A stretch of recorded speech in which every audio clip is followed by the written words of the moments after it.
ক্লাছে main specific এটা পাও package লৈ আনিছে যেহেতু APSC প্ৰিলিমছ অলৰেডি হৈ গ'ল আৰু APSC টেন্টেটিভ ক্যালেন্ডাৰ অনুসৰি মেইনছ তেওঁলোকে কন্ডাক্ট কৰিব জুন অৰ জুলাই সো সেই ক্ষেত্ৰত আমি এতিয়াৰ পৰা আমাৰ প্ৰস্তুতি চলাই নিব লাগিব ৰাইট সো আমাৰ ক্যাৰিয়াৰ ক্লাছে এইখিনি প্যাকেজ লৈ আনা হৈছে য'ত মেইনছ টেষ্ট সিৰিজ আপোনালোকে এভেইল কৰিব পাৰিব এট 7000 য'ত থাকিব 4খনকৈ পেপাৰছ পাৰ সেট 4খনকৈ পেপাৰ থাকিব ৰাইট আৰু the cherry on the top is that আপোনালোকে within 48 hours গুটে ফিডব্যাক খিনি লব পাৰিব ৰাইট সো আপোনালোকে কেনেকে টেষ্ট সিৰিজটো লিখিছে কিমান অ্যাটেম্প কৰিছে আৰু কি কি এনহান্সমেন্টৰ প্ৰয়োজন গুটেখিনি ফিডব্যাক আপোনালোকে within 48 hours পাব লগতে মেইনছ গাইডেন্স এটাও লৈ আনা হৈছে সো সম্পূৰ্ণৰূপে আপোনালোকক নাৰ্চাৰ কৰা হ'ব 2 ক্লাसेस ডেইলি থাকিব আৰু 9000 ত আপোনালোকে এটো এভেইল কৰিব পাৰে আৰু এটা কম্বোত প্যাকেজ লৈ আনা হৈছে য'ত টেষ্ট সিৰিজ আৰু মেইনছ গাইডেন্সও আপোনালোকে পাব ফৰ 15000 ৰাইট আৰু যদি আপোনালোকে ভাবিছে যে মোৰ GS2 বা GS1 এখিনি মোৰ ঠিকে আছে বাট মই এথিক্স বা ইন্টাৰনেশ্যনেল ৰিলেশনছ এনেকুৱা কিছুমান ইন্ডিভিজুৱেল সাবজেক্ট লব বিচাৰিছো সেই ক্ষেত্ৰতো আপোনালোকৰ কাৰণে এনেকুৱা সুবিধাজনক কৰি 2500 দি আপোনালোকে ইন্ডিভিজুৱেল সাবজেক্টছ খিনি এভেইল কৰিব পাৰিব লগতে যদি আপোনালোকে ভাবে যে দুটা সাবজেক্ট মই লওঁ তেতিয়াও আপোনালোকে এভেইল কৰিব পাৰিব ফৰ 4000 ৰাইট সো এই গুটি প্যাকেজ খিনি আপোনালোকৰ যেনেকে ইন্টাৰেষ্ট খিনি এলাইন হয় ৰাইট যেখিনি আপোনাৰ প্ৰয়োজন হয় সেইখিনি এভেইল কৰিবলৈ হলে আমাৰ এই তলত দিয়া নম্বৰটোত আপোনালোকে কল কৰিব পাৰে ৰাইট আৰু কিবা যদি কোৱেৰিও থাকে সম্পূৰ্ণৰূপে আপোনালোকক কোঅপাৰেট কৰা হ'ব ঠিক আছে alright Very good morning to everyone. Good morning, ma'am. I hope I'm audible and visible to all of you. Am I audible and visible to all of you? Yes, ma'am. Okay. কালি আমি যেটো discussion কৰি আছিলো আমাৰ প্ল্যানিংৰ বিষয়ে সেইখিনি আমি অব্যাহত ৰাখিম আৰু আগলৈ আগবাঢ়িম সো সকলোৱে মোৰ স্ক্ৰিনখন দেখি পাইছে নহয় পাইছো ma'am. ওকে আমি rolling planৰ কথা পঢ়িছিলো right after কেতিয়া rolling plan আহিছিলে after the aftermath যেতিয়া আমাৰ চাইনিজৰ পৰা আমাৰ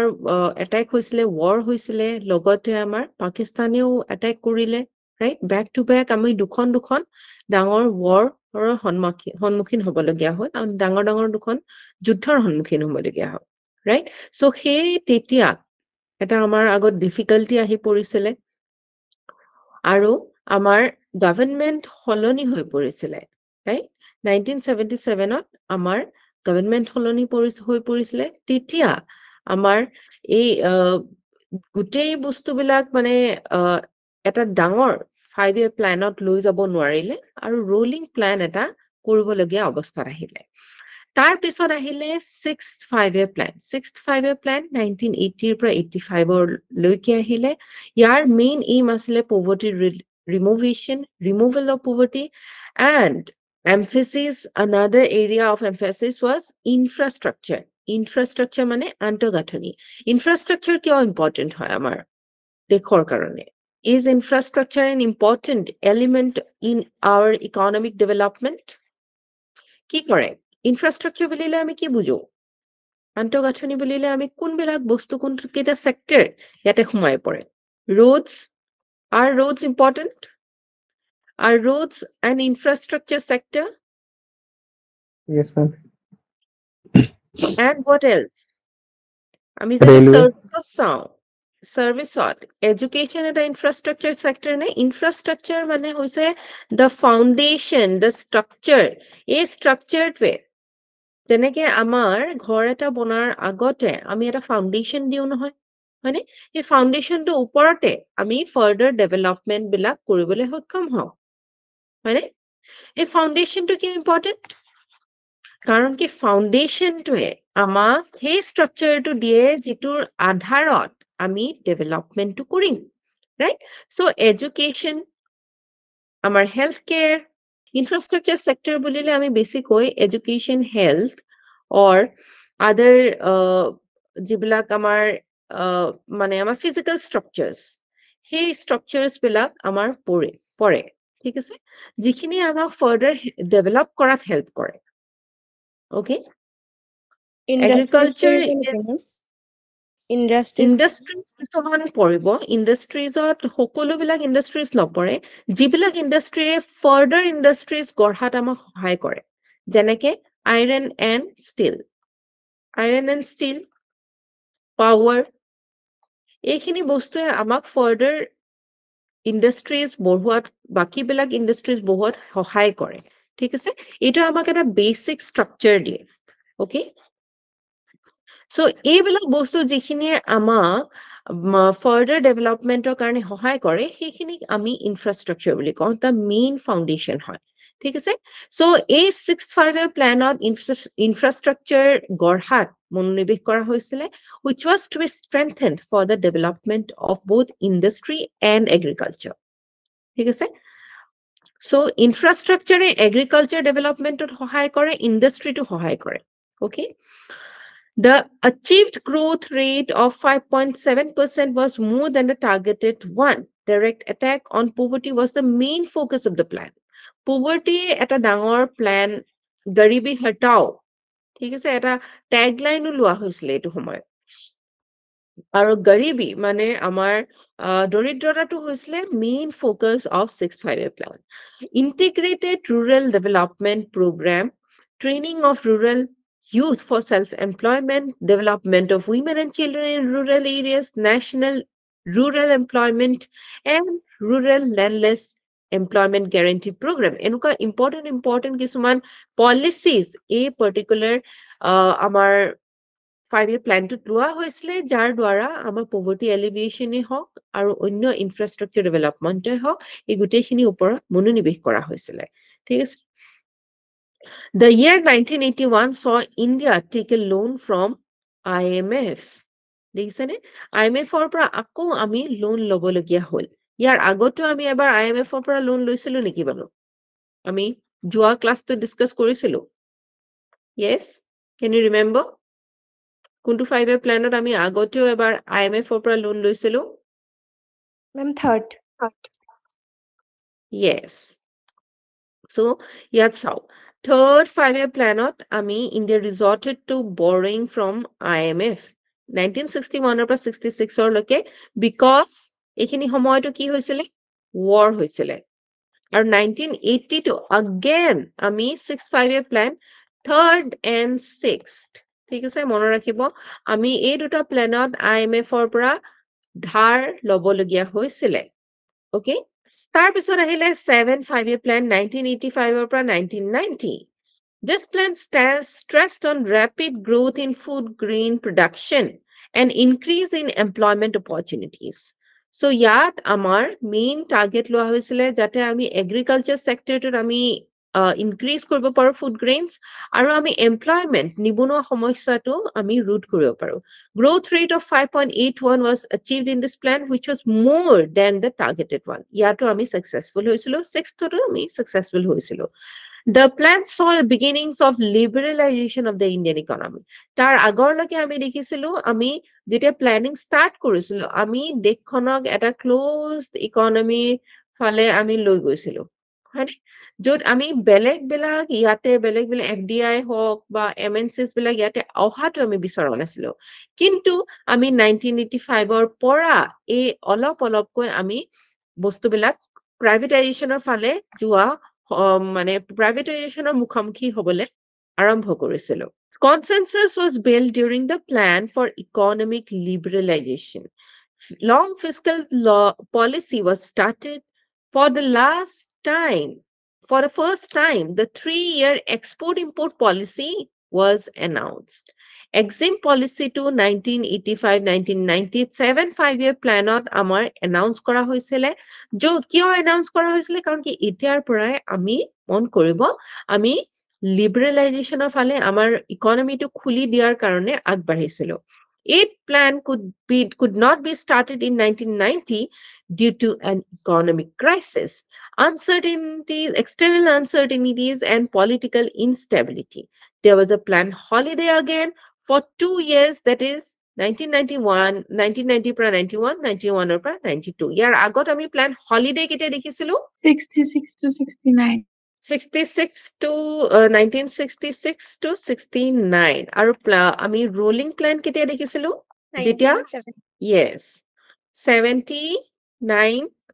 আৰু 80 লৈকে দেখিছিলো হয়নে 2 বছৰ দেখিছিলো ৰোলিং প্ল্যান তো এই ৰোলিং প্ল্যান আৰু প্ল্যান হলিডে দেখিলো প্ল্যান ৰোলিং প্ল্যান দেখিলো আকৌ প্ল্যান হলিডে দেখিলো আমি 1991 কাৰণ কি এটা ডাঙৰ বেলেন্স অফ পেমেন্ট ক্ৰাইচিছ এইখিনি সময়তে হৈছিলে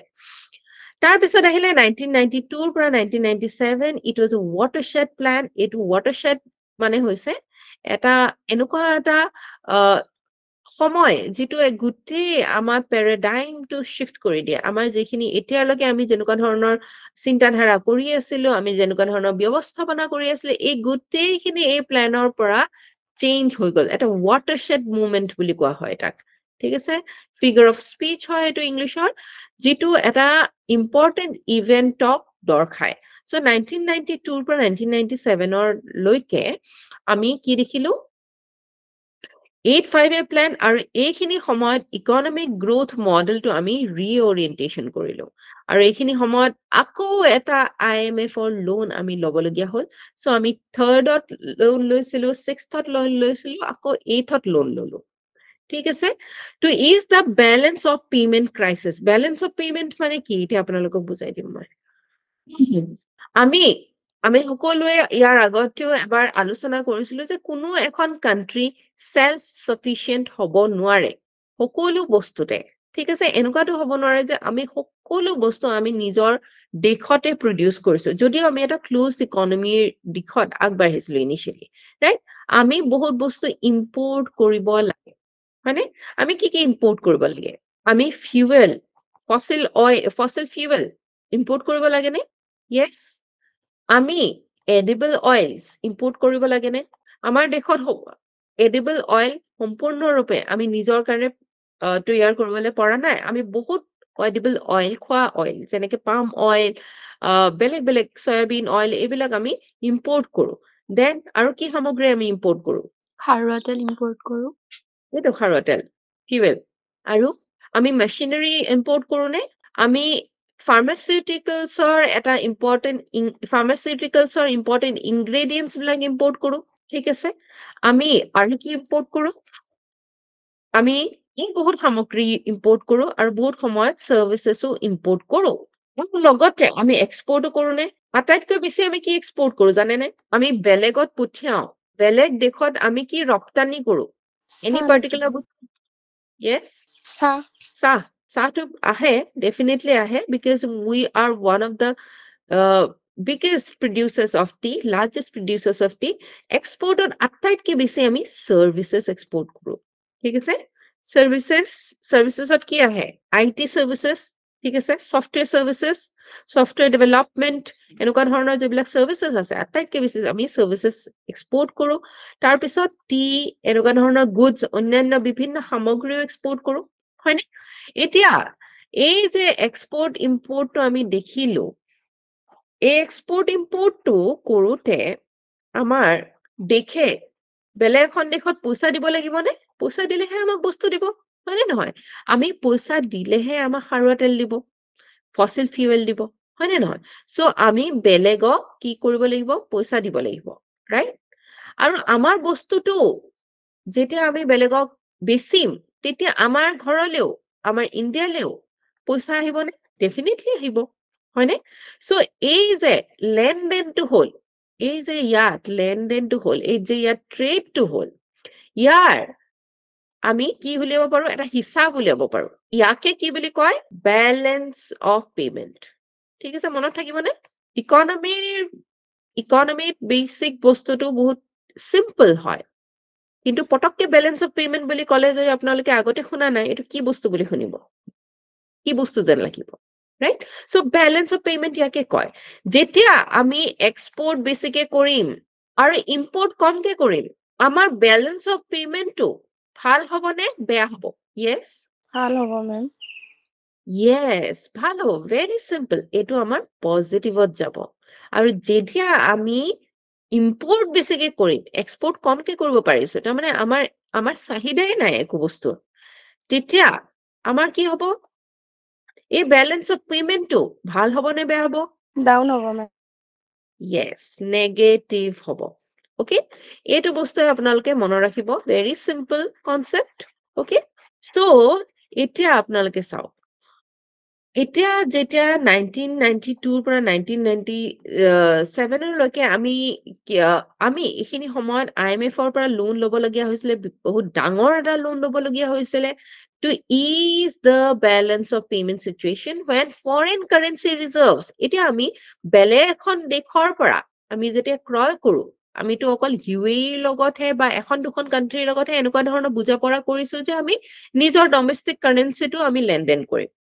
right কিন্তু বেছিভাগ দেশক আমি কি দিব লাগিব ডলাৰ দিব লাগিব হয়নে এইটো আমাৰ কাৰণে এটা ফৰেন এক্সচেঞ্জ হয়নে ফৰেন এক্সচেঞ্জ ফৰেন কাৰেন্সি হয়নে এই ফৰেন কাৰেন্সি যিটো আমাৰ থাকিব লাগিব তেতিয়াহে এইটো আমি দিব পাৰিম তাৰ কাৰণে আমাক কি লাগিব ষ্টক লাগিব সিম্পলি আপুনি বেলেগৰ পৰা যিকোনো এটা বস্তু কিনিবৰ কাৰণে আপোনাক পইচাৰ প্ৰয়োজন হয়নে পইচা থাকিলে আপুনি কৰিব পাৰিব এই লেনদেনটো যদি পইচাই নাথাকে আপোনাৰ ৱালেটত আপোনাৰ মানি বেগত যদি পইচাই নাথাকে তেনেহলে আপুনি সেই লেনদেনটো কৰিব পাৰিব জানো পাৰিবনে নোৱাৰিব ৰাইট ডিফিকাল্ট হ'ব সো সেইটো সময়ত আমাৰ যিটো ফৰেন এক্সচেঞ্জ ৰিজাৰ্ভ আছিলে ফৰেন কাৰেন্সি ৰিজাৰ্ভ আছিলে এইটো ডিপ্লিট হৈ গৈছিলে মানে একেবাৰে কম হৈ গৈছিলে ভেৰি লো লেছ দেন $1 billion ঠিক আছে আৰু এসপ্তাহৰ কাৰণেও আমি নিজৰ যিবিলাক লাগতিয়াল সামগ্ৰী আমি ইম্পৰ্ট কৰিব লাগে সেইখিনি আমি কৰিব নোৱাৰা এটা অৱস্থাত আহি গলো ঠিক আছে the twin deficits of budget current account deficits of budget and current account had to be managed এটা deficits of budgetৰ কথা আপোনালোকক বুজাই দিওঁ বাজেটটো কি হয় simply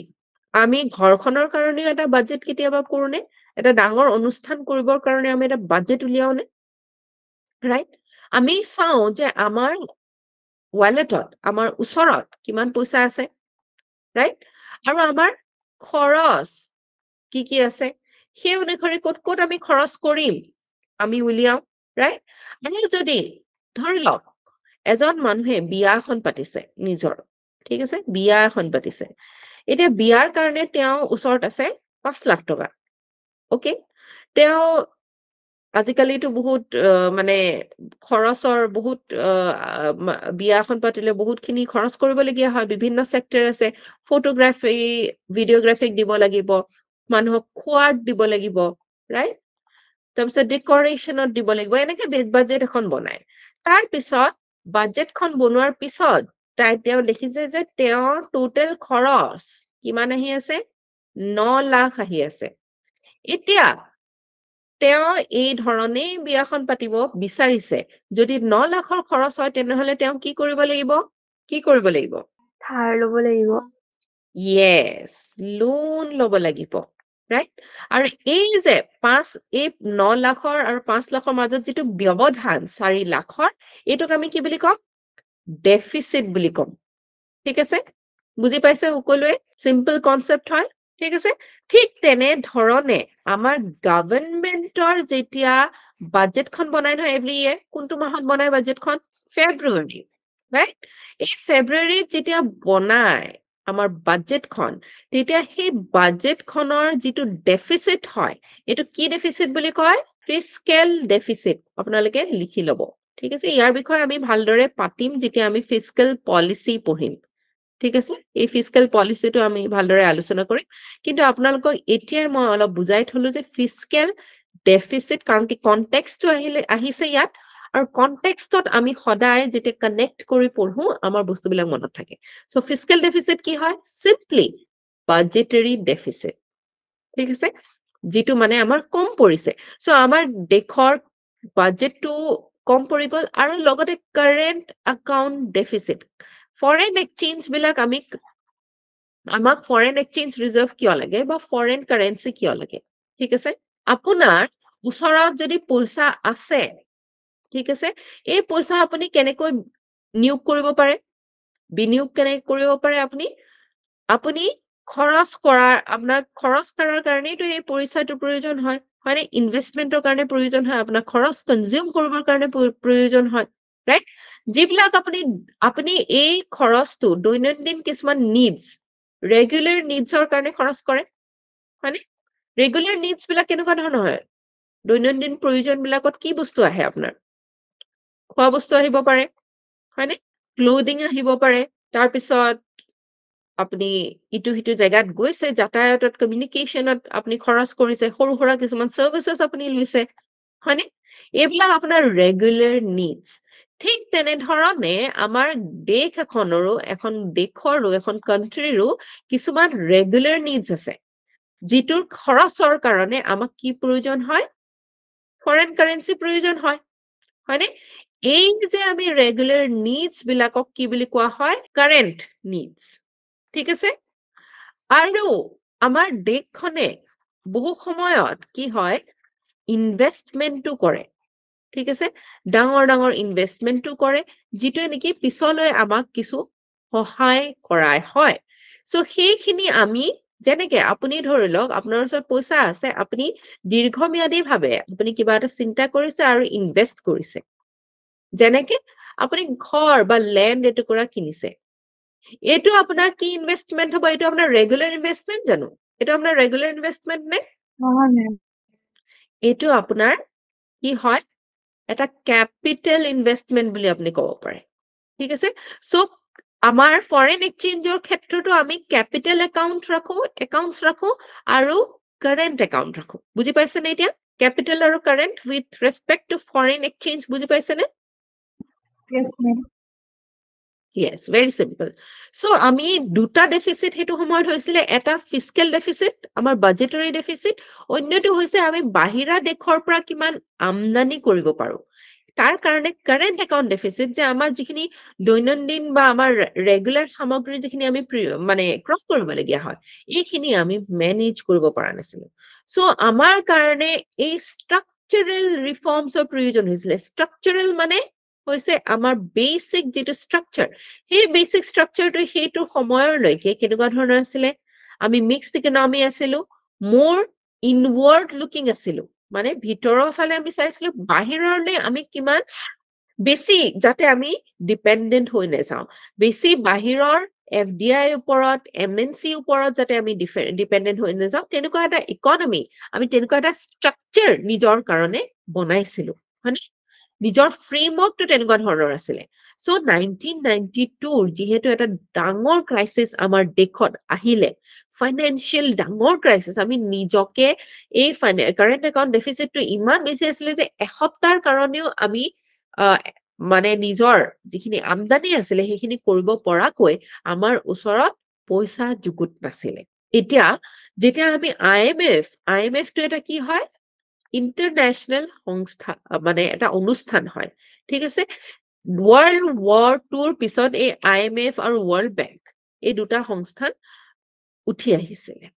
ঠিক আছে এই আইএমএফ টো এটা এনেকুৱা এটা বডি আইএমএফ টো কেনেকুৱা এটা বডি যি আমাৰ ওয়াৰ্ল্ডত কেনেকুৱা ধৰণে আমি মনিটাৰী পলিচি লৈছো আমি যাতে আমাৰ গোটেই স্ট্ৰাকচাৰটো এটা ব্যালেন্সড ৱেত গতি কৰে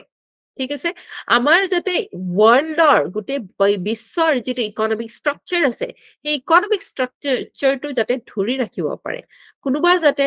কাৰোবাৰ যদি কিবা ডাঙৰ প্ৰবলেম হৈছে কোনোবা দেশৰ যদি বহুত ডাঙৰ প্ৰবলেম হৈছে তেতিয়া আইএমএফ এ সেই প্ৰবলেমটো যাতে আমাৰ বিশ্বৰ বেলেগ দেশত বিয়পি নেযায় তাৰ কাৰণে সেই পাৰ্টিকুলাৰ দেশখনক সহায় কৰে ঠিক আছে আৰু সেই কাৰণে আইএমএফ এ সময় আমাক লোন দিছিলে কেতিয়া লোন দিছিলে কোন কিটা প্ল্যানত আমাক আইএমএফ ৰ পৰা আমি লোন লৈছো Third, 3 3rd আৰু 6th, yes আৰু 8 8 সো এই পাৰ্টিকুলাৰ লোনটো আমাৰ আগবঢ়োৱা হৈছিলে যাতে আমাৰ যেটো ক্ৰাইসিস আছে আমি জানো যে আমাৰ যেটো ইকনমি হয় গ্লোবাল ইকনমি ঠিক আছে গোটেই বিশ্বৰ যেটো ইকনমি হয় ইটোৰ লগত হিটো সংযোগ হৈ আছে আজিৰ দিনত কাৰণ কি আমি কোনো এটা ইকনমি অকলে ফাংচন কৰা নাই আমি সদায় আমদানি কৰিছো ৰপ্তানি কৰিছো সো আমি ইটোৱে সিটোৰ লগত সদায় ইন্টাৰকানেক্টেড হৈ আছো যদি এটা ক্ৰাইসিস এখন দেশত আহে এই ক্ৰাইসিসটো এটা সম্ভাৱনা থাকে যে এই ক্ৰাইসিসটো বেলেগ বিলাক দেশত বিয়পি যাব পাৰে ঠিক আছে যেনেকৈ ডিপ্ৰেছন এখন কান্ট্ৰীত হলে বেলেগ এখন কান্ট্ৰীলৈ বিয়পি যায় আমি ৰিসেন্ট এক্সাম্পলস দেখিছো তাৰ right 1929 তো দেখিছিলো 2008 যেটো ৰিসেন্ট ক্ৰাইসিস হৈছিল তাতো দেখিছিলো কোভিডত তো দেখিছো কোভিড বাৰু এটা পেন্ডেমিক যেটো গোটে বিশ্বতে আহিছিল right so IMF এ সেই সময়ত লোন দিছিলে আৰু IMF এ এইবাৰ যেতিয়া আমাক লোন দিলে তেতিয়া আমাক কিছুমান চুক্তি কৰালে terms and conditions applied কৰিলে ঠিক আছে terms আৰু conditionsত কি কলে আমাক যে তোমাক আমি লোন দিছো কিন্তু তোমালোকে যে এই নিজৰ মাৰ্কেটখন খুলি দিয়া নাই আমি যে আমাৰ দেশৰ বা বেলেগ দেশৰ মানুহে তাতে গৈ পেলাই যে তোমালোকৰ দেশত বহি পেলাই যে ট্ৰেড কৰিব নোৱাৰে তেওঁলোকে যে তাতে ম্যানুফ্যাকচাৰ কৰিব নোৱাৰে এনেকুৱা যেবিলাক তোমালোকে ব্যৱস্থা ৰাখিছা ক্লোজ কৰি ৰাখিছা নিজৰ ইকনমিটো এই ক্লোজ ইকনমিটো তোমালোকে ওপেন কৰি দিয়া তোমালোকে খুলি দিয়া ফ্ৰীডম দিয়া লিবাৰেলাইজ কৰা আমিতো 1980 ৰ পৰা অলৰেডি লিবাৰেলাইজেশন মুখী হৈছিলৱে তাৰ পিছত IMF এ যেতিয়া তাৰ ওপৰত আমাক কন্ডিশনস লগাই দিলে যে তেতিয়াহে আমাক এই সহায় সুবিধা কৰি দিব তেতিয়া আমি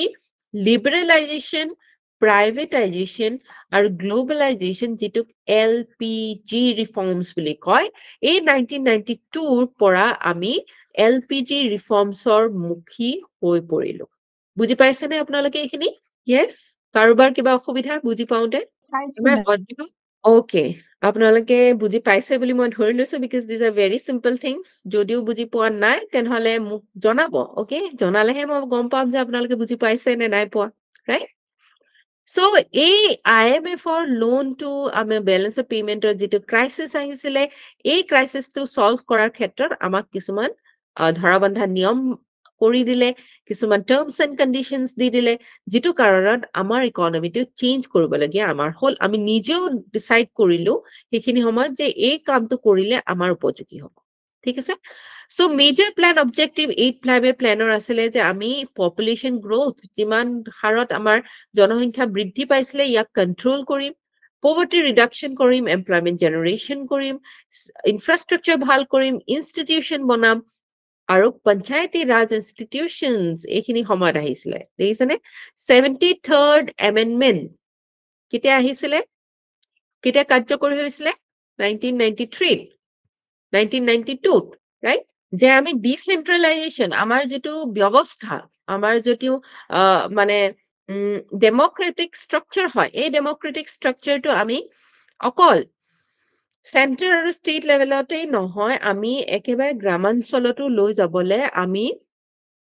কনস্টিটিউশনখন আমাৰ সংবিধানখন সংশোধন কৰিছিল আৰু সেই কাৰণে ইয়াতো কোৱা হৈছে যে involvement of Panchayati Raj institutions and Nagarpalikas মানে আমাৰ নগৰপালিকা আমাৰ মিউনিসিপালিটিজ আৰু পঞ্চায়তী ৰাজ ইনষ্টিটিউশনসক আমি আমাৰ গ্ৰোথত কি কৰিম অন্তৰ্ভুক্ত কৰিম Target growth was 5.6% and actual growth rate was 6.8%, highly successful, right? Aru ekhini samoyte India became a member of World Trade Organization, WTO or eta part hoi porile. WTO or eta part hoi porile ta mane World Trade Organization. World Trade Organization to ki sai? Trade to sai. Ami gute bissote prottekhon dekhe ami ikhon itu এখন দেখে ইটো বেলে এখন দেখৰ লগত আমি কি কৰো বেপাৰ বাণিজ্য কৰো আমি দেখিছো আমি ডিপেন্ডেন্ট হয় এই যে বেপাৰ বাণিজ্য কৰিছো আমি কি কৰিব এই ওয়ার্ল্ড ট্রেড সেন্টারটো কি চাই যাতে আমি সেই সুযোগটো আমি যদি বেলে এখন কান্ট্রিক দিছো সেই সুযোগ বিলাক আমি প্ৰত্যেকখন কান্ট্ৰিয়ে সকলোকে সমান ভাগে দিব লাগে আৰু এই ওয়াৰ্ল্ডৰ এই বিশ্বৰ যেটো ট্ৰেড আছে বেপাৰ বাণিজ্য আছে ই যাতে এটা ব্যালেন্স ট্ৰেড হয় এটা ৰুল বেসড অৰ্ডাৰত হয় ঠিক আছে যাতে আমাৰ ইকনমিটো কি হৈ থাকিব পাৰে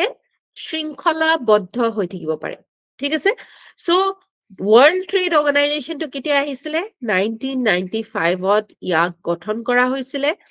আৰু India was one of the founding members of World Trade Organization ঠিক আছে আৰু যিহেতু পঞ্চায়তী ৰাজ ইনষ্টিটিউচনছ আৰু নগৰপালিকা মিউনিচিপালিটিজ বিলাকক কনষ্টিটিউচনেল ষ্টেটাছ দিয়া হৈছিলে আৰু তাৰ দ্বাৰা কি এচিভ কৰিব পৰা হৈছিলে এই যে বটম আপ প্লেনিং ঠিক আছে তাৰ মানে এতিয়ালৈকে প্লেনিংটো কেনেকুৱা ধৰণৰ আছিলে প্লেনিংটো আমাৰ চেণ্টাৰে ডিসাইড কৰিছিলে কোনটো সেক্টৰত যেনেকে প্ৰথম চেণ্টাৰে ফাৰ্স্ট 5 ইয়াৰ প্লেনত কি কৰিছিলে কোনটো ফাৰ্স্ট পাৰ্টিকুলাৰ সেক্টৰ লৈছিলে ইমপ্ৰুভমেন্টৰ কাৰণে Agriculture. এগ্ৰিকালচাৰ এতিয়া এগ্ৰিকালচাৰটো যে ওপৰত ডিসাইড কৰিলে সেকেন্ড 5 ইয়াৰ প্লেনত ইন্ডাষ্ট্ৰিজ লৈছিলে এই চেণ্টাৰে ডিসিশন বিলাক লৈ আছে right চেণ্টাৰে ডিসাইড কৰিছে এই পাৰ্টিকুলাৰ সেক্টৰটো আমি মনোনিৱেশ কৰিম ইয়াত বেছিকৈ ফান্ডস ইনভেস্ট কৰিম সাবসিডিজ দিম এন্ড অল দ্যাট আৰু এই অনুসৰি কি কৰিছিলে ষ্টেট বিলাকে সেই কথাটোৱে সেই ডিসিশনটোৱে মানি নিজৰ ৰাজ্যত ডিসিশনস লৈছিলে যাতে এই ডিসিশনটো কি কৰিব পৰা যায় সাপোৰ্ট কৰিব পৰা যায় সো মেইনলি কি হৈছিলে চেণ্টাৰৰ পৰা এই প্লেনিংটো আহিছিলে centralized planning বুলি হেতু কাৰণে কয় ঠিক আছে বুজি পাইছে আপোনালোকে এটো কি কৈছে এটো কেনেকুৱা ধৰণৰ প্লেনিং যিহেতু ওপৰৰ পৰা আহিছে আমাৰ ওচৰলে হয়নে ওপৰৰ পৰা আহিছে চেণ্টাৰৰ পৰা আহিছে নিউ দিল্লীৰ পৰা আহিছে ইয়াক টপ ডাউন মানে চেণ্টাৰৰ পৰা বাকি বিলাক যিবিলাক ৰাজ্য আছে এই বাকি বিলাক ৰাজ্যলৈকে এই প্লেনিংটো গুছি গৈছিলে সো এইটো এটা টপ ডাউন এপ্ৰোচ আছিলে ঠিক আছে আৰু বৰ্তমান সময়ত আমি কোনটো পাৰ্টিকুলাৰ এপ্ৰোচ লৈছো আফটাৰ নীতি আয়োগৰ এষ্টাব্লিশমেন্টৰ আগতে আসলতে আমি বটম আপ প্লেনিংৰ ফালে গৈছিলো কিন্তু নীতি আয়োগ এষ্টাব্লিশমেন্টৰ পিছত আমি আৰু বেছি ইয়াৰ ওপৰত গুৰুত্ব দিছো ঠিক আছে সো সেন্ট্ৰেলাইজড প্লেনিংটো কেনেকুৱা ধৰণৰ প্লেনিং আছিলে টপ ডাউন আছিলে নে বটম আপ আছিলে কি আছিলে টপ ডাউন ওপৰৰ পৰা এই পিৰামিডটো যদি আমি এনেকে চাওঁ তেনে ইয়াত সেন্টাৰটো আছে আৰু তলত আমি ষ্টেটস বিলাক আছো সেন্টাৰে যি কব আমি মানি লম ঠিক আছে এটো টপ ডাউন এপ্ৰোচ কিন্তু আপোনালোকে ভাবকচোন আমাৰ প্ৰত্যেকখন ৰাজ্যৰে নিডস বিলাক বেলেগ বেলেগ হয় হয়নে সাউথৰ ষ্টেটস বিলাক যেহেতু বেছিকৈ আগবঢ়া তেওঁলোকৰ নিডস বেলেগ হ'ব পাৰে আমাৰ ইষ্টাৰ্ণ বা নৰ্থ ইষ্টাৰ্ণ য'ত আমাৰ ডেভেলপমেন্টত আমি অলপ পিছপৰি আছো ইনফ্ৰাষ্ট্ৰাকচাৰ পিছপৰি আছো আমাৰ নিডস বেলেগ হ'ব পাৰে হয়নে সো আমাৰ কাৰণে টপ ডাউন এপ্ৰোচটো বেটাৰ হ'ব নে আমাৰ কাৰণে বটম আপ এপ্ৰোচটো বেটাৰ হ'ব বটম আপ মানে হৈছে আমি ষ্টেটস বিলাকে আৰু ষ্টেটছৰ তলতো যিবিলাক ডিস্ট্ৰিক্ট আছে হয়নে ষ্টেট এখন আমি ডিস্ট্ৰিক্টত ভাগ কৰিব পাৰিম ডিস্ট্ৰিক্টত আকৌ আমি ব্লকছত ভাগ কৰিব পাৰিম ব্লকস বিলাক আকৌ আমি গ্ৰাম পঞ্চায়তত ভাগ কৰিব পাৰিম ৰাইট এতিয়া আমি যদি তলৰ পৰা এই কথাবিলাক আহে আমাৰ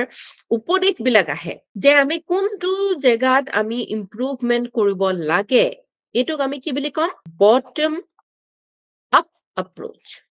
ঠিক আছে বটম আপ প্লেনিং এই প্লেনিংটোৱে আসলতে প্ৰকৃতাৰ্থত আমাৰ যিবিলাক জেগা হয় সেই জেগা অনুসৰি আমি যেনেকুৱা ধৰণৰ ব্যৱস্থা আমি লবলগীয়া থাকে সেইটো আমাৰ বটম আপ প্লেনিংত বেছি কি হয় বেছি ইম্প্যাক্ট পৰে হয়নে ধৰি লওক আমাৰ প্লেনিংত সকলোকে কৈছে যে শেল্টাৰৰ ওপৰত আমি এবাৰ ধ্যান দিম দেই চেণ্টাৰে ডিসাইড কৰিলে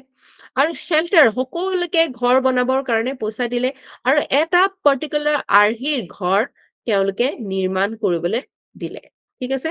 ধৰি লওক 2 ষ্টৰীত ঘৰ এতিয়া আমাৰ নৰ্থ ইষ্টৰ ফ্লাডৰ বহুত প্ৰবলেম আছিলে হয়নে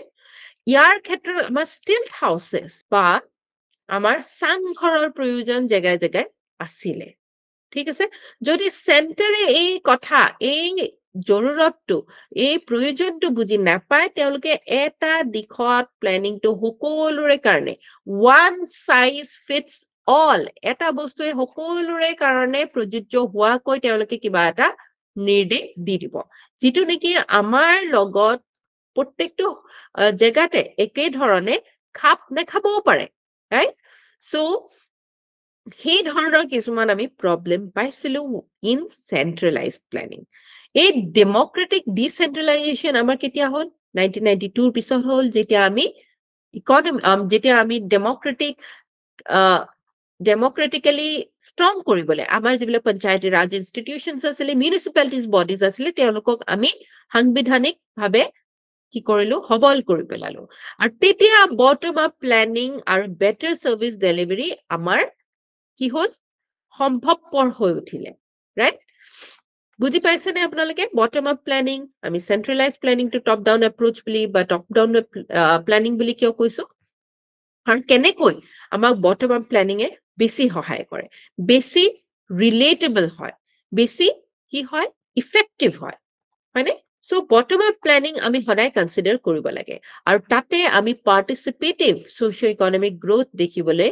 পোৱা আমি পাইছিলো has since been consolidated. SEBI that had already existed since 1988 had given us statutory status for which an act of parliament was passed. The plan was based on Rao Manmohan Singh model of liberalization. ঠিক আছে SEBI to এটা organization হয় Securities Exchange Board of India এইটোক এটা statutory status দিয়া হল statutory status মানে কি হয় statutory মানে কি আমি আগতেও পাইছিলো এইটো word statutory ক'ব পাৰিবনে Lawfully. কোনোবাই Nothing yes very good lawfully legally তাৰমানে হৈছে যেতিয়া আমাৰ কোনো এখন আইনৰ দ্বাৰা এই এটা যিকোনো এটা অনুষ্ঠানক আমি সবল কৰি পেলাও statutory status ঠিক আছে সেবিক আমি এখন সেবি এক্ট আনা হল ঠিক আছে সেবিৰ এক্টৰ সহায়ত এই পাৰ্টিকুলাৰ বডিটোক আমি আইনগত কৰি পেলালো ঠিক আছে সো এই পাৰ্টিকুলাৰ 1992 যিটো মডেল অফ গ্ৰোথ আছিলে Rao Manmohan Singh model of growth আছিলে ৰাও মানে কোন Narasimha Rao, PV. Yes, PV Narasimha Rao, তেখেত সেইটো সময়ত কি আছিলে PM আছিলে আৰু মনমোহন সিং আছিলে finance minister ঠিক আছে Manmohan Singh was an economist he was a very learned person আৰু তেখেতৰ বহুত জ্ঞান আছিলে এই ক্ষেত্ৰত আৰু তেখেতসকলে একেলগে মিলি এই পাৰ্টিকুলাৰ মুভমেন্টটো আনিলে যিটোৰ সময়ত আমাৰ ইকনমিক ক্ৰাইচিছটো আছিলে এই ইকনমিক ক্ৰাইচিছটো আমি ভাল কৰিবৰ কাৰণে আমাৰ ইনফ্ৰাষ্ট্ৰাকচাৰ ডেভেলপমেন্ট বা সোশিয়েল ডেভেলপমেন্ট যিখিনি কৰিব লাগিব প্ৰাইভেট সেক্টৰ ইনভেষ্টমেন্টৰ কাৰণে প্ৰাইভেট সেক্টৰক এনকাৰেজ কৰিবৰ কাৰণে আমি প্ৰাইভেট সেক্টৰৰ কাৰণে বহুত বিলাক সেক্টৰস আমি কি কৰিলো ওপেন আপ কৰি দিলো তাৰ আগলৈকে কি আছিলে আমি প্ৰাইভেট সেক্টৰে প্ৰত্যেকটো কামৰ কাৰণে লাইসেন্স ল'ব লগা হৈছিলে তেওঁলোকে যদি নতুন ফ্যাক্টৰী বহাইছে আৰু যদি তেওঁলোকে ধৰি লওক 100টা ইউনিট কিবা এটা বস্তু প্ৰডিউস কৰি আছিলে এই ইউনিটটো যদি বঢ়াব খুজিছে তেওঁলোকে 500 ইউনিটৰ লৈকে লৈ যাব খুজিছে নিজৰ ফ্যাক্টৰীটো নিজৰ ইন্ডাষ্ট্ৰিটো তেতিয়া আকৌ লাইসেন্স প্ৰত্যেকটো বস্তুতে লাইসেন্স ঠিক আছে এই কাৰণে 92ৰ আগত লাইসেন্স ৰাজ বুলি কোৱা হৈছিল ঠিক আছে এটা শব্দ প্ৰয়োগ কৰা হৈছিল লাইসেন্স ৰাজ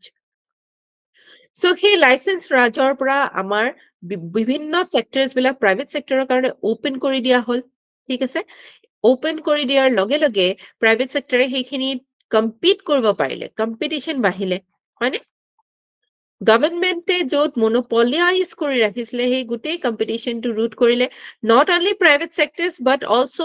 MNCs বিলাক কি হয় multinational companies corporations এইবিলাক এখন পাৰ্টিকুলাৰ দেশতে ই নিজৰ ব্যৱসায় নকৰে ই বিভিন্ন দেশত নিজৰ ব্যৱসায় বিয়পাই যায় ৰাইট সো MNCs বিলাকৰ কাৰণে বা আমাৰ ঘৰুৱা প্ৰাইভেট পাৰ্টিজ বিলাকৰ কাৰণে আমি বিভিন্ন সেক্টৰস এইখিনি সময়ত ওপেন আপ কৰি দিলো যিখিনি নেকি আগৰলৈকে ক্লোজড আছিলে ঠিক আছে আৰু এই PSU বা পাব্লিক সেক্টৰ এন্টাৰপ্ৰাইজেস পাব্লিক সেক্টৰ আন্ডাৰটেকিং যেনেকে IOCL হয়নে তাৰ আগৰলৈকে আমাৰ বহুত বিলাক সেক্টৰস আমাৰ ষ্টিলৰ ক্ষেত্ৰত হওক আমাৰ বিভিন্ন ধৰণৰ সেক্টৰস আমি কি কৰিছিলো অকল গভৰ্ণমেণ্ট ওন কোম্পানীজ বা গভৰ্ণমেণ্টে সেইখিনি নিয়ন্ত্ৰণ কৰিছিলে কন্ট্ৰল কৰিছিলে অকল গভৰ্ণমেণ্টে মনোপলাইজ কৰিছিলে সো যেতিয়া প্ৰাইভেট পাৰ্টিজ বিলাক আহিলে এমএনচিজও আহিলে এই ইয়াৰ লগে লগে গভৰ্ণমেণ্টৰ লগত ফেৰ মাৰি কম্পিট কৰিব পাৰিলে আৰু ইয়াৰ দ্বাৰা কি হ'ল প্ৰডাক্টিভিটি ইনক্ৰিজ হ'ল প্ৰফিটেবিলিটি ইনক্ৰিজ হ'ল যেনেকে আমি অকণমান আগতে এটা এক্সাম্পল লৈছিলে এটা ফেক্টৰীয়ে নিজৰে প্ৰডাকশ্যন বঢ়াবৰ কাৰণে লাইচেন্স খুজিবলগীয়া হৈছিলে লাইচেন্স নিদিলে নিজৰ প্ৰডাক্টিভিটি নহৈছিলে হয়নে প্ৰফিটেবিলিটি সেইকাৰণে তেওঁলোকে বেছি প্ৰফিট আৰ্ন কৰিব পৰা নাছিলে সো 1992 পৰা আমাৰ এই কণ্ডিশ্যনছ বিলাক অকণমান হলনি হ'ল আৰু ভালৰ দিশে আগবাঢ়িলে external sector liberalization in order to integrate Indian economy with the global economy to benefit from the resource flows and competition. আৰু আমি নিজকে এই liberalization টো এৰি দিলো আৰু যেটো গ্লোবাল ইকনমি আছে গোটেই বিশ্বখনকে গোটেই ওয়াৰ্ল্ডখনকে আমাৰ কম্পিটিশন বিভিন্ন সেক্টৰত বিভিন্ন জনে যি ধৰণে কাম কৰি আছে সকলোৰে লগত আমি কম্পিট কৰিবলৈ আগবাঢ়িলো কাৰণ কি আমি নিজৰ দেশখন খুলি দিলো যিকোনো মানুহ আহি পেলাই আমাৰ দেশত ইনভেষ্ট কৰিব পাৰে হয়নে আমাৰ দেশত কি কৰিব পাৰে এফডিআই সহায়ত আমাৰ ইয়াতে তেওঁলোকৰ ফ্যাক্টৰী এস্টাব্লিশ কৰিব পাৰে আৰু আমাৰ ডমেষ্টিক যদি ফৰ এক্সাম্পল আজি আগতে কি হ'ব যেতিয়া 1992 ৰ আগত অকল ধৰি লওক বাল্ব আমাৰ গভৰ্ণমেণ্টে বনাব ঠিক আছে এইটো আমি ক্লোজ কৰি ৰাখিছিল আৰু ডমেষ্টিকেলি অকল গভৰ্ণমেণ্টেই বনাব এনেকুৱা ধৰণে আমি ধৰা বন্ধা কৰি ৰাখিছিলো কিন্তু যদি আমি ওপেন আপ কৰি দিলো আমাৰ ইয়াতে প্ৰাইভেট পাৰ্টিজো আমাৰ ডমেষ্টিক প্ৰাইভেট পাৰ্টিজো বাল্ব বনাব পৰা হ'ল লগতে বাহিৰা কোম্পানীও আহিলে ইয়াত বাল্ব বনাবলে ৰাইট সো কি হ'ল আমাৰ দেশত কি আহিলে কম্পিটিশন বাঢ়িলে যেতিয়া কম্পিটিশন বাঢ়ে তেতিয়া আমাৰ ৰিসোৰ্সেস বিলাক কি হয় আমাৰ কাৰণে এভেইলেবল বেছি হয় কম্পিটিশন বেছি হয় তেতিয়া আৰু মানুহে ইটোৱে হিটুক দেখি ফেৰ মাৰি আগবাঢ়ি যাবলৈ এটা ভাল এটা মানে আমি ট্ৰেজেক্টৰী পাওঁ ঠিক আছে সো এইখিনি সময়তে forest reserves accumulated thus elevating BOP pressures আমাৰ balance of payment যেটো pressure আৰু foreign inflows আহিলে FDI আৰু FII দুইটা increase হ'ল এটা foreign direct investment বা foreign institutional investment এই দুটা টাইপত আমাৰ দেশত মানুহে বাহিৰা দেশৰ মানুহে বিনিয়োগ কৰিব পাৰে যেতিয়া FDI very important concept হয় আপোনালোকে মন দি শুনিব ঠিক আছে যেতিয়া FDI লৈ পেলাই এটা যিকোনো এটা কোম্পানী বা যিকোনো এজন ব্যক্তি আহে তেতিয়া হলে তেওঁ কি কৰে ইয়াতে নিজৰ ফ্যাক্টৰীটো এস্টাব্লিশ কৰে ঠিক আছে আৰু তেওঁলোকে কি কৰে ইয়াৰ দ্বাৰা আমাৰ দেশত প্ৰফিট আৰ্ন কৰিবলৈ বিচাৰে প্ৰফিট আৰ্ন কৰাৰ স্বাৰ্থে তেওঁলোকে যে এই কোম্পানীটো এস্টাব্লিশ কৰিলে ইয়াত তেওঁলোকে আমাৰ মানুহ জবছত ৰাখে ঠিক আছে তেওঁলোকে অন্য বহুত সামগ্ৰী ক্ৰয় কৰে কনজিউম কৰে হয়নে তেওঁলোকে ট্যাক্সও পে কৰে ৰাইট এই ধৰণৰ ইকোনমিক এক্টিভিটিজ হোৱাৰ কাৰণে আমাৰ দেশত আমি লাভৱান হওঁ ঠিক আছে আমি লাভ কৰিব পাৰো আমি গেইন কৰিব পাৰো ঠিক আছে অন্য এবেইড ইনভেষ্টমেন্টটো আহে ইয়াৰ হলনি যেটোক আমি ফৰেন ইনষ্টিটিউশনেল ইনভেষ্টমেন্ট বুলি কওঁ এইবিলাক কোম্পানীয়ে কি কৰে তেওঁলোকে কোম্পানীটো ইয়াতে আহি নবহায় তেওঁলোকে ইনভেষ্ট কৰে তেওঁলোকে শেয়াৰছ আমাৰ দেশৰ কিনিব পাৰে আমাৰ দেশত যিবিলাক কোম্পানী অলৰেডি ইয়াতে কাম কৰি আছে এই কোম্পানী বিলাকৰ ওপৰত কি কৰে তেওঁলোকে শেয়াৰছ কিনি তাত পইচা আমাৰ দেশত পইচা লগায় ৰাইট পইচাটো ইয়াৰ থ্ৰু দিও আহে আমাৰ দেশত আৰু ইয়াৰ থ্ৰু দিও আহে ঠিক আছে এই যে পইচাটো আহিলে আমাৰ ফৰেন এক্সচেঞ্জ ৰিজাৰ্ভৰ ক্ষেত্ৰত ই আমাক সহায় কৰে নে আমাৰ দেশত কিমান ডলাৰ আমি হাসিব পাৰে ই নিৰ্ণয় কৰে নে আমাৰ দেশত ইয়াৰ দ্বাৰা ডলাৰ আহে নে foreign exchange reserve not only dollar বা বেলেগ ধৰণৰ ইউৰো আহিব পাৰে যদি আমি ইউৰোপিয়ান কাণ্ট্ৰিজৰ লগত এই ধৰণৰ ইউৰোপিয়ান কাণ্ট্ৰিজে ইউৰোপিয়ান দেশৰ কোম্পানীজ বা মানুহে আমাৰ দেশত বিনিয়োগ কৰেহি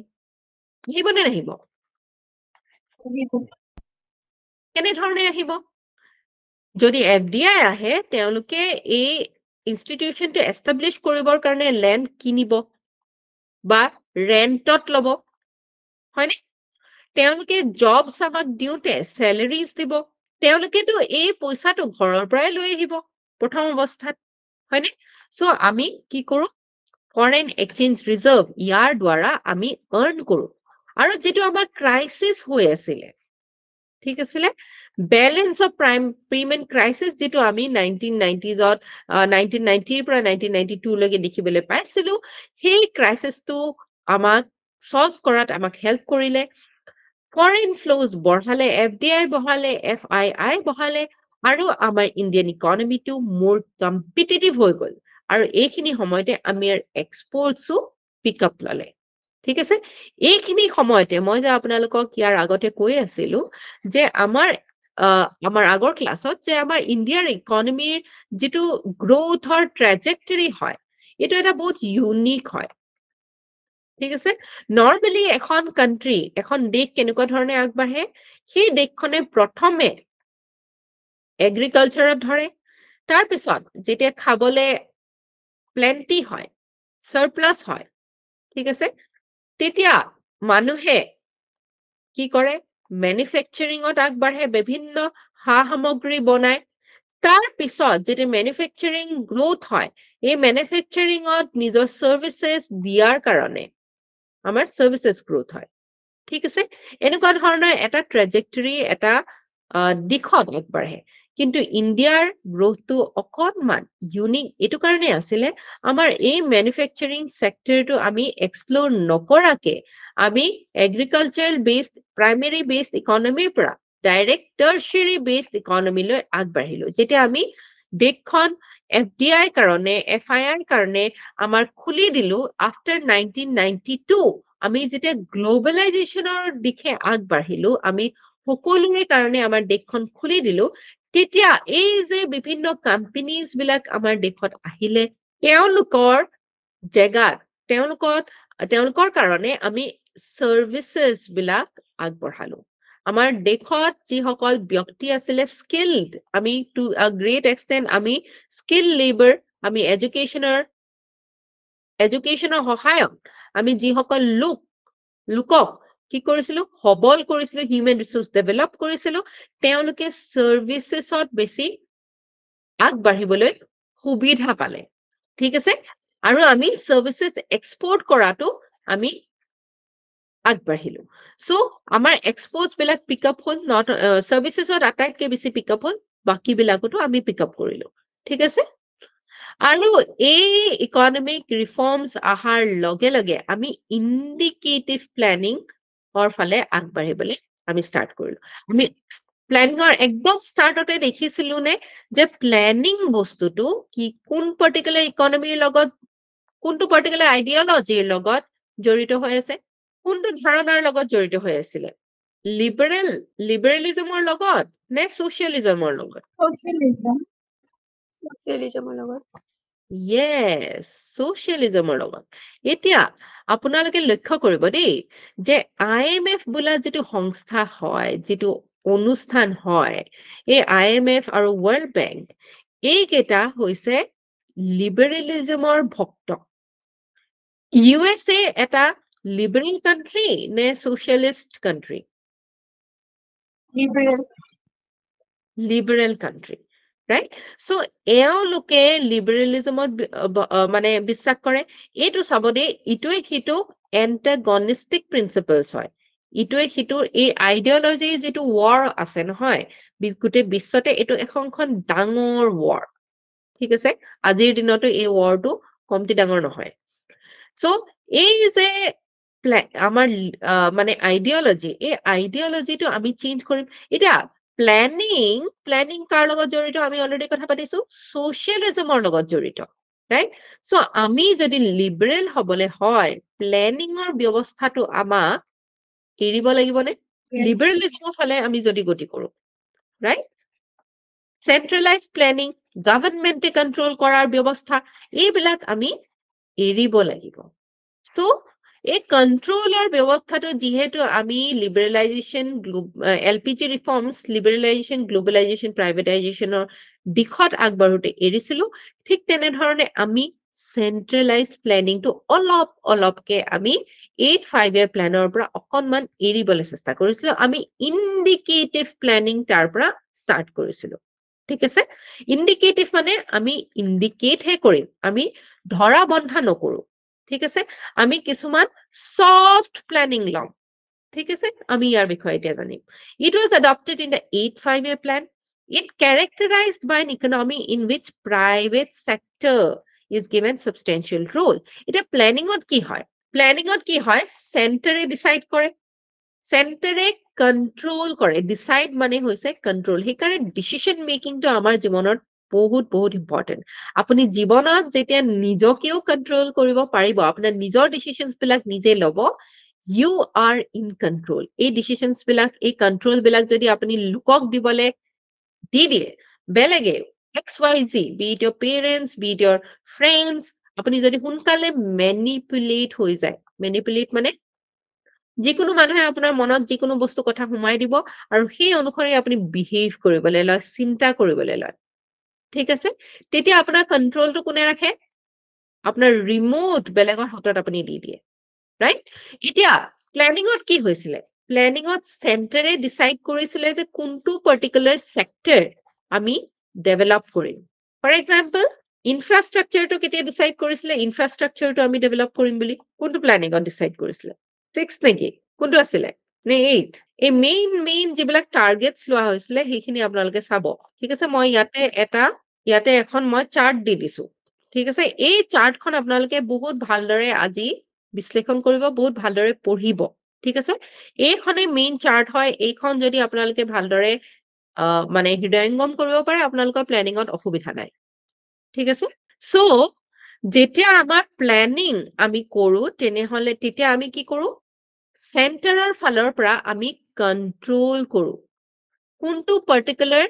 দিশত, যেনেকে আমি 2nd 5 প্লেনত কি লৈছিলো? হেভি ইণ্ডাষ্ট্ৰিজ লৈছিলো, হয়নে? তাৰমানে গভৰ্ণমেণ্টে এই চেক্টৰটোত কি দিব পাৰে? লোনছ আগবঢ়াব পাৰে। আৰু গভৰ্ণমেণ্টৰ মনোপলিটো আছেই, ৰাইট? গভৰ্ণমেণ্টে বেছিকৈ হেভি ইণ্ডাষ্ট্ৰিজ ছেটআপ কৰিব, হয়নে? গভৰ্ণমেণ্টে হেভি ইণ্ডাষ্ট্ৰিজ ছাপোৰ্ট কৰাৰ যিখিনি ব্যৱস্থা আছে তাত ছাবচিডিজ দিব, ৰাইট? এনেকুৱা ধৰণৰ ব্যৱস্থাৰ দ্বাৰা গভৰ্ণমেণ্টে কি কৰে? কণ্ট্ৰল কৰে, ৰাইট? আৰু বহুত কণ্ট্ৰলটো বহুত কি হয় এইটো দিশত? ষ্ট্ৰং কণ্ট্ৰল কৰে। সাধাৰণভাৱে নহয়, বহুত ষ্ট্ৰং কণ্ট্ৰল কৰে। আৰু এই দিশতে আমাৰ ইকনমিটো আগবঢ়াত একদম নিৰ্দিষ্টভাৱে তেওঁলোকে কি কৰে? সেই দিশে আগবঢ়াই লৈ যায়, গভৰ্ণমেণ্টে লৈ যায়। So it is a very strong kind of a centralised planning. ঠিক আছে? এই কেৰেক্টাৰটো আমি এৰিলো। আমি কি কৰিলো? ষ্টেটখন এতিয়াৰ পৰা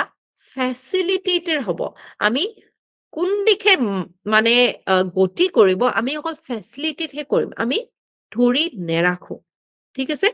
আমি কণ্ট্ৰল কৰিবলৈ জোৰ জবৰদস্তি হেভি ইণ্ডাষ্ট্ৰিজতে গ্ৰোথ হ'ব লাগিব, এনেকুৱা ধৰণৰ জোৰ জবৰদস্তি এটা কণ্ট্ৰল ফেনমেনা আমি লৈ নানো। ঠিক আছে? ইণ্ডিকেটিভ প্লেনিং মানে য'ত ষ্টেট খনে, আমাৰ গভৰ্ণমেণ্টখনে এটা ফেচিলিটেটিং ৰোল প্লে কৰিব, rather than a controller and regulator.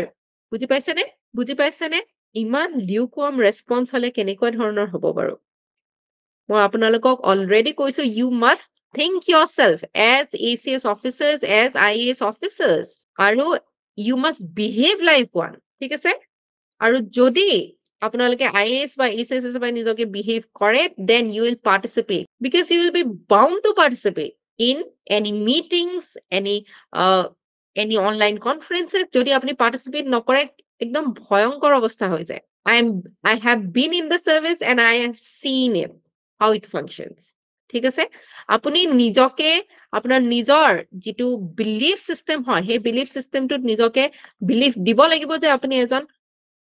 বঢ়িয়া IAS অফিচাৰ হয়, বঢ়িয়া ACS অফিচাৰ হয়, ঠিক আছে?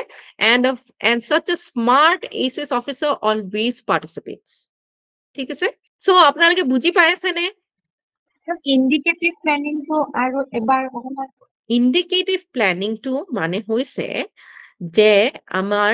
আমি ইয়াৰ আগৰলৈকে কেনেকুৱা ধৰণে বিহেভ কৰিছিলো, কণ্ট্ৰল মেনাৰত বিহেভ কৰিছিলো নে? আমি দেশখন কণ্ট্ৰল কৰিছিলো নে যে বাহিৰা মানুহ ইয়াত আহিব নোৱাৰিব? ইয়াত Yes. কোনটো দেশত লাইসেন্স দিম আমি, কোনটো লোন দিম আমি, ৰাইট? ক'ত সাবসিডিজ দিম আমি, কোনটো সেক্টৰ আমি গঢ় দিব, কোনে ডিসাইড কৰিছিলে? সিম্পল এইটো কথা আপোনালোকে বুজি পাইছে নে নাই পোৱা মই ধৰিব পৰা নাই। কোনে ডিসাইড কৰিছিলে? Government central Yes, government the state controlled and regulated, right? So state or a control or regulation to ami কমাই আনি ইয়াক অকল ফেচিলিটেটৰ। এতিয়া ধৰি লওক আপোনাৰ পেৰেণ্টছ বহু সময় বহুত হাজবেণ্ডো বহুত কন্ট্ৰলিং হয়, ঠিক আছে? সকলো ডিচিশন পেৰেণ্টছে ল'ৰা বা ছোৱালীজনৰ কাৰণে লৈ দিব বিচাৰে, কন্ট্ৰল কৰিব বিচাৰে। কিয় কন্ট্ৰল কৰিব বিচাৰে? তেওঁলোকে এইটো ভাবে যে কন্ট্ৰল কৰিলে তেওঁলোকে এই সম্ভাৱ্য বিপদৰ পৰা ল'ৰা ছোৱালীক বচাব পাৰিব, ঠিক আছে? এৰি নিদিয়ে, লিবাৰেলাইজ নকৰে। বুজি পাইছেনে এতিয়া? পাইছো মেম লিবাৰেলাইজ যদি আমি খোলা ছুট দি দিওঁ, আমি ইকনমিৰ ক্ষেত্ৰত আমি কাক দি দিওঁ? মাৰ্কেট ফৰ্চেছক। আমি আগতেও ডিসকাস কৰিছিলো যেতিয়া আমি লিবাৰেলিজম ডিসকাস কৰিছিলো, ৰাইট? মাৰ্কেট ফৰ্চেছ মানে আমাৰ কনজিউমাৰ্সে কি ডিমান্ড কৰিছে সেই অনুসৰি আমি কি কৰিম? আমাৰ এন্টাৰপ্ৰেনাৰ্স বা বিজনেছ বিলাকে বস্তুটো প্ৰডিউস কৰিব আৰু সাপ্লাই কৰিব, প্ৰডিউস কৰিব আৰু সাপ্লাই কৰিব। কিন্তু যদি কন্ট্ৰল হয়, ষ্টেটে কি কৰিব? ষ্টেটে ক'ব কোম্পানীটোক তোমালোকে ইমান হে বস্তু প্ৰডিউস কৰিব পাৰিবা, আৰু কোনটো বস্তু প্ৰডিউস কৰিব পাৰিবা। সকলো ক্ষেত্ৰত লাইসেন্স মানে কি হয়? কন্ট্ৰল। পেৰেণ্টছেও আমাক কি কৰে? বহু সময়ত লাইসেন্স ৰাজ টাইপৰ বিহেভ কৰে, কন্ট্ৰল কৰিবলৈ চেষ্টা কৰে। যদি বেছি কন্ট্ৰল কৰে এইটো কি হয়? হানিকাৰক হয়, হয়নে? সো এতিয়া বুজি পাইছানে আপোনালোকে এই এক্সাম্পলটোৰ দ্বাৰা? পাইছো মেম সো এই ষ্টেটখনৰ যিটো ৰোল, আমাৰ ষ্টেটখনৰ পেৰেণ্টছৰো সেই দিশত পেৰেণ্টছৰো ৰোলটো ফেচিলিটেটৰ হ'ব লাগে, ঠিক আছে? পেৰেণ্টছে ল'ৰা ছোৱালীক ডিচিশন ল'বলে সুবিধাহে কৰি দিব লাগে, ডিচিশনটো লৈ দিব নালাগে। বুজি পাইছেনে? ষ্টেটখনে এই গোটেই কন্ট্ৰল চিষ্টেমটো আঁতৰাই ফেচিলিটেট কৰিব লাগে, ঠিক আছে? বুজি পাইছেনে এতিয়া? পাইছো ma'am very simple, very simple. আপুনি অকল নিজকে এৰি দিয়ক, নিজকে খুলি দিয়ক টু গেইন দিছ ইনফৰমেশ্যন, ঠিক আছে? দ্য ৰিমডেলিং, আমি নিজৰ যিটো গ্ৰোথৰ পেটাৰ্ণ হয় ইয়াক আমি সম্পূৰ্ণৰূপে সলনি কৰি দিছিলো, ঠিক আছে? necessitated recasting the planning model from imperative and directive. Imperative মানে কি হৈছে? Imperative আমি sentences আপোনালোকে পাইছেনে? ইংলিছত imperative sentences কি হয়? আপোনাৰ য'ত অৰ্ডাৰ থাকে, ঠিক আছে? আপোনাক যদি কোনোবাই অৰ্ডাৰ দিছে, Ram go and bring, Ram switch off the light, ইয়াক কি সেন্টেন্স বুলি কোৱা হয়? imperative sentence বুলি কোৱা হয়। অসমীয়াত কি বুলি কোৱা হয় এইটো সেন্টেন্স? আদেশমূলক বাক্য। ভেৰি গুড, আদেশমূলক বাক্য। সো আদেশ দিছে মানে কি কৰিছে? আদেশ দিছে মানে কন্ট্ৰল কৰিছে নে? অৰ্ডাৰ মানে কি? কন্ট্ৰল হয় নে নহয়? হয় সো এই যিটো আদেশ, এই যিটো কন্ট্ৰল, এইটোৱে কি কৰিছে? ইয়াকে কোৱা হৈছে ইম্পাৰেটিভ বা ডাইৰেক্টিভ। ডাইৰেক্ট কৰিছে, ডাইৰেকশ্যন দিছে, এইটো কৰা, সেইটো কৰা, এইটো সেক্টৰত আমি সেয়া কৰিম, ইয়াত প্ৰডিউস কৰা, ৰাইট? It is hard. এইটো বহুত মানে ধৰা বন্ধা, বহুত ষ্ট্ৰং ভাৱে কন্ট্ৰল কৰিবলৈ চেষ্টা কৰিছে। কিহত? যেতিয়া আমি প্লেনিং ব্যৱস্থাটো লৈছিলো, চেন্ট্ৰেলাইজড প্লেনিং, চেন্ট্ৰেল পুৰা হাৰ্ড কন্ট্ৰল কৰিবলৈ ইম্পাৰেটিভ প্লেনিং কৰিবলৈ চেষ্টা কৰিছে ইণ্ডিকেটিভ প্লেনিংটো ইয়াৰ তুলনাত কি হয় সফট হয় ঠিক আছে আমি ফেচিলিটেট কৰিব চেষ্টা কৰো আমি soft parenting and hard parenting যেনেকুৱা ধৰণৰ দুটা কনসেপ্ট আছে য'ত সফট পেৰেন্টিঙত আমি কি কৰো আমি ল'ৰা বা ছোৱালীজনীৰ নিজৰ টেলেণ্ট কি আছে আমি চাওঁ হয়নে আৰু সেই টেলেণ্টটোৰ দিশে তেওঁ যাতে আগুৱাই যাব পাৰে আমি ফেচিলিটেট কৰো ঠিক আছে আমি হাৰ্ড এণ্ড ফাষ্ট কথা নকওঁ যে তুমি ডক্টৰেই হ'ব লাগিব তুমি ইঞ্জিনিয়াৰেই হ'ব লাগিব তুমি অমুকেই হ'ব লাগিব right this is hard parenting চ' আমি ইণ্ডিকেটিভ পেৰেন্টিং ইণ্ডিকেটিভ প্লেনিংটো কি হয় হাৰ্ড নে সফট Soft. Soft হ'ব madam. Yes, soft. It is soft planning. ঠিক আছে? Since the government did not contribute the majority of financial resources, yes, it had to indicate the policy direction to the corporate sector and encourage them to contribute to plan targets. Planning or কিছুমান আমি target ৰাখিছিলো। তেতিয়াও আমাৰ target চলি আছিলে 8-5 প্লেনটো চলিয়ে আছিলে কিন্তু এই টাৰ্গেটছ খিনি এচিভ কৰিবৰ কাৰণে আমি হাৰ্ড এণ্ড ফাষ্ট ৰুলছ আমি মানে বহুত কন্ট্ৰোল মেনাৰত আমি আগবঢ়া নাছিলো কেনেকে আমি কৰিছিলো আমি সফট মেনাৰত ফেচিলিটেট কৰিবলৈ এনকাৰেজ কৰিবলৈ এনেকুৱা ধৰণে আমি 1992 পিছত আগবাঢ়িছো আপুনি বুজি পাই আছে নে এতিয়ালৈকে এতিয়া বুজি পাই আছে নে Yes, ma'am. Since the government did, okay, ito korilo. Government should create the right policy of climate, fiscal, monetary investment, and so on that is predictable, irreversible, transparent to help the corporate sector contribute resources for the plan. ঠিক আছে? এতিয়া এই ক্ষেত্ৰত parents এই এক্সাম্পলটো মই এইটো কাৰণে দি আছো কাৰণ কি it will make you feel relatable. ঠিক আছে? Parents আমি যদি সেই ব্যৱস্থাটো আমি কৰিব লাগিব যে আমি নিজৰ শিশুসকলক এটা ৰাইট এনভাইৰনমেন্ট দিব লাগিব যদি সেই এনভাইৰনমেন্টটোৱে নাই ঘৰখনত বহুত কাজিয়া কণ্ডল বিশৃংখল ফাইনেন্সিয়েল কেপাচিটি নাই ঠিক আছে তেতিয়া শিশুজনে আগবাঢ়ি যাবলৈ সুবিধা পাবনে ফেচিলিটেট হ'বনে নহব সো আমাৰ দেশখনেও আমাৰ ষ্টেটখনেও এই ক্ষেত্ৰত কি কৰিছিলে যাতে আমাৰ সেই ৰাইট পলিটিকেল ক্লাইমেটটো আছে যে এই বিশৃংখল কমিউনেল ক্লাশেছ এনেকুৱা ধৰণৰ ব্যৱস্থা আমাৰ ঘৰৰ ভিতৰতে কণ্ডল বা ঘৰৰ ভিতৰতে ৱাৰ লাইক চিটুৱেশ্যন নহয় ঠিক আছে ফিস্কেল মনিটাৰী পলিচি আমাৰ যিটো ফাইনেন্সিয়েল কণ্ডিশ্যন এইটো যাতে ভাল হয় ঠিক আছে পলিচিজ বিলাক যাতে শুদ্ধ হয় ট্ৰান্সপাৰেণ্ট মেনাৰত যাতে কাম কৰে ই আমাক ফেচিলিটেট কৰিবনে আমাৰ প্ৰাইভেট পাৰ্টিজ বিলাকক ৰাইট সো সেই ধৰণে এই কৰ্পৰেট সেক্টৰটো বা আমাৰ প্ৰাইভেট সেক্টৰটোৱে যাতে এই প্লেনৰ দিশে আগবাঢ়িব পাৰে তাৰ কাৰণে গভৰ্ণমেণ্টে ফেচিলিটেট কৰিছিলে through indicative planning okay it was decided that trade and industry would be increasingly freed from the government control and planning in India would become more and more indicative and supportive in nature ঠিক আছে আৰু গভৰ্ণমেণ্টে সেই দিশত শুদ্ধ ভাল policies tax ৰেটস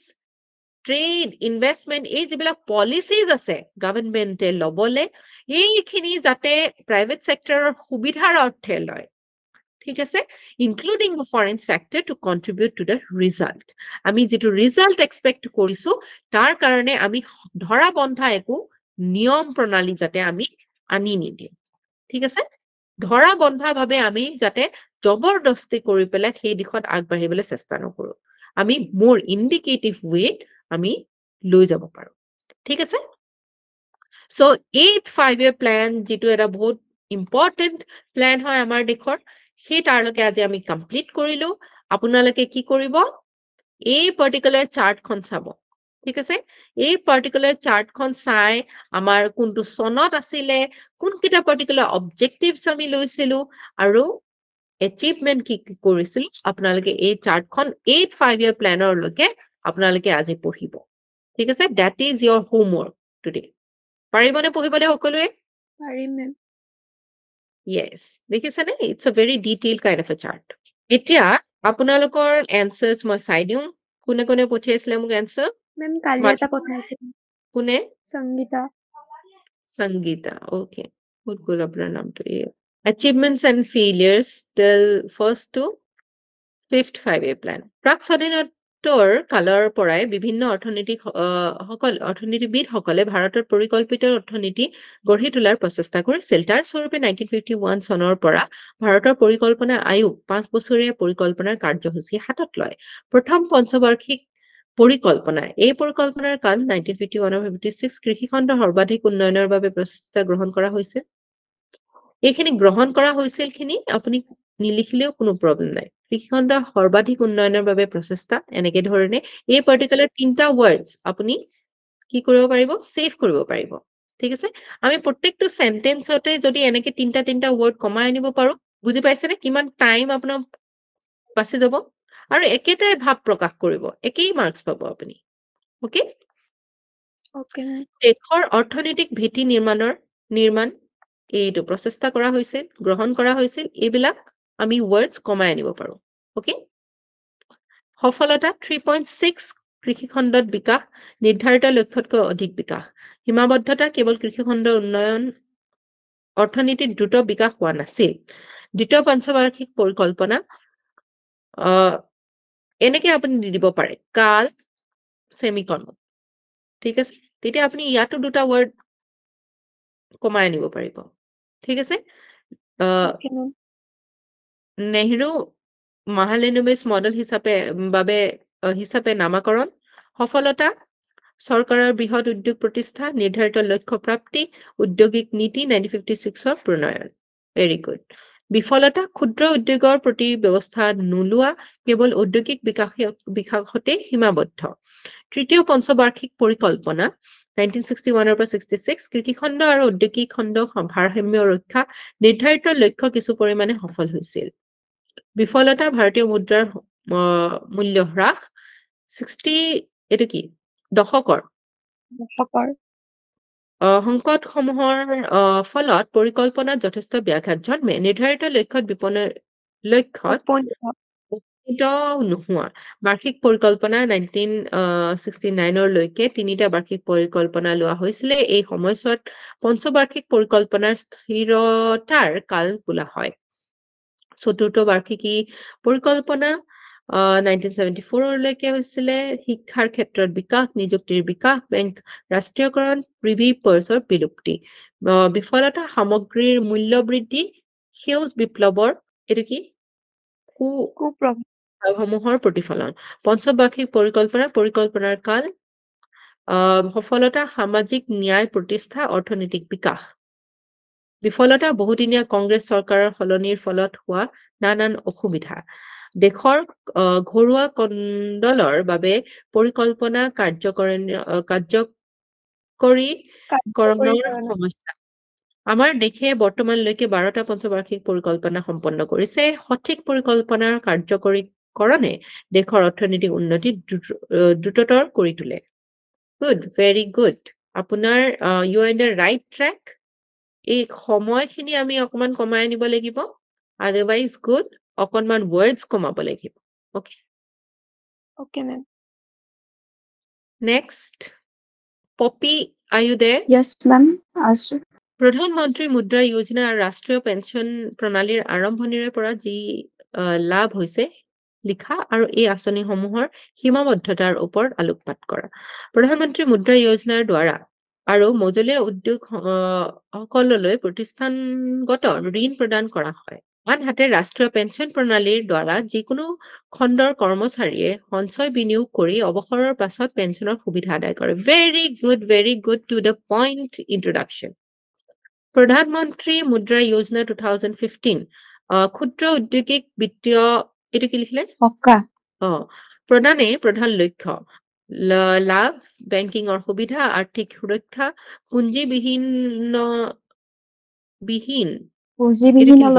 পুঁজিবিহীনলৈ ঋণৰ সুবিধা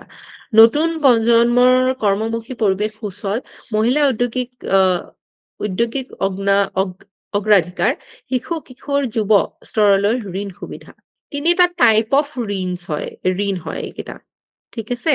চ' Mhm. ঋণৰ তিনিটা মানে সেয়া কেৰেক্টাৰ্ছ ৰাষ্ট্ৰীয় পেঞ্চন প্ৰণালী যিকোনো খণ্ডৰ কৰ্মচাৰীলৈ পেঞ্চন সুব্যৱস্থা কৰাই একমাত্ৰ লক্ষ্য লাভ সঞ্চয় আৰু বিনিয়োগ টিয়াৰ 1 আৰু টিয়াৰ 2 একাউণ্টৰ সুবিধা মুঠ জমাৰ ওপৰত ঋণ ব্যৱস্থা কৰ ৰেহাই কৰ্মক্ষেত্ৰ সলনি হলেও NPS সুবিধা একে থাকিব দীৰ্ঘম্যাদী অংশীদাৰ প্ৰধানমন্ত্ৰী মুদ্ৰা যোজনা আৰু ৰাষ্ট্ৰীয় পেঞ্চন প্ৰণালীৰ দুয়োটাৰে সীমাবদ্ধতা আছে তলত উল্লেখ কৰিবলৈ যত্ন কৰা হ'ল দুৰ্বল উদ্যোগীৰ মাজত সীমাবদ্ধতা 10 লাখ পৰ্যন্ত ঋণ কৰিব পাৰি মানে মেক্সিমাম লিমিটটো কম তিনিটা স্তৰৰ উদ্যোগী ঋণৰ সুবিধা আদায় কৰিব পাৰিব